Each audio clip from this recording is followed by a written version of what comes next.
Well, I went to Cliff as a student in 1968, and by that time, the treks where the students used to pull a cart had all finished, but we still maintained the title.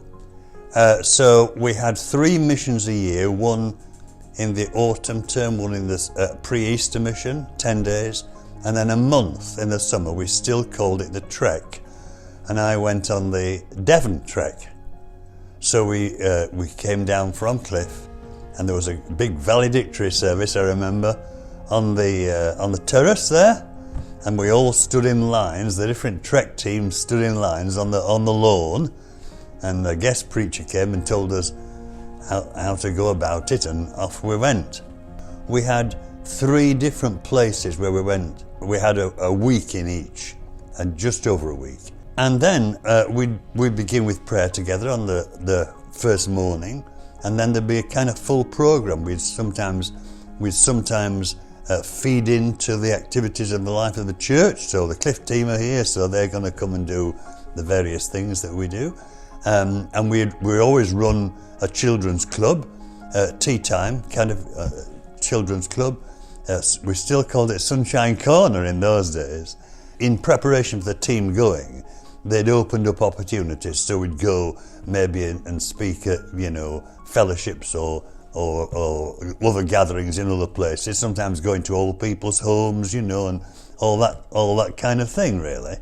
We had one purpose when we went, and that was to win people for Christ. That was the overriding thing, to win as many as you could for Christ. And it was great when we all came together at the end, because different team leaders would stand up and say how many people had been converted. It was great, really. And what we found was, as the week progressed, the kind of atmosphere built up, and then the final Sunday night was the big, you know what I mean? This is your opportunity, to stand for Christ tonight. I went in the second year after female students had been admitted to Cliff. So that kind of changed the dynamic of it, really. Alec Passmore was the senior evangelist in those days, yes. I remember Alec very well, yes. He was great. Yes, he used to play piano accordion, That was the instrument in those days, Guitars were just finding their way in, but before that it was piano accordion, which is actually still a great instrument for outside. The sound carries. It's absolutely wonderful. It's surprising the impact that one has. You don't know about it. Whilst I was here, we had a lay worker who offered for the Baptist ministry and went to be the pastor at Oakhampton Baptist Church.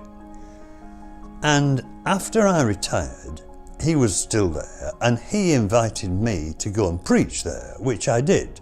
And I was shaking hands with people at the door on the way out, and a little old lady came up to me and she said, "I remember you because when you were a student at Cliff College, you came on a trek to Oakhampton Baptist Church," which I knew I had done, "and you stayed with us," she said. So I said, "Oh, did I? Oh, yes," she said, "I remember you very well because," she said, "I remember you led my son to Christ in the early hours of the morning.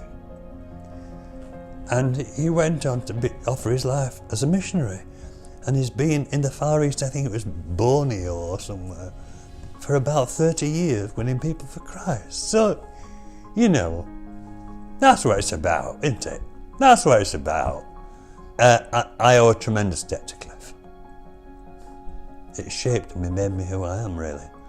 Because it convinced me that there was an overriding purpose about what it is, for me, what it is to be a Christian, what it is to be involved in God's service. And that is to win other people for Christ. So the kind of pragmatism, whatever it takes to win people for Christ, I'll do it,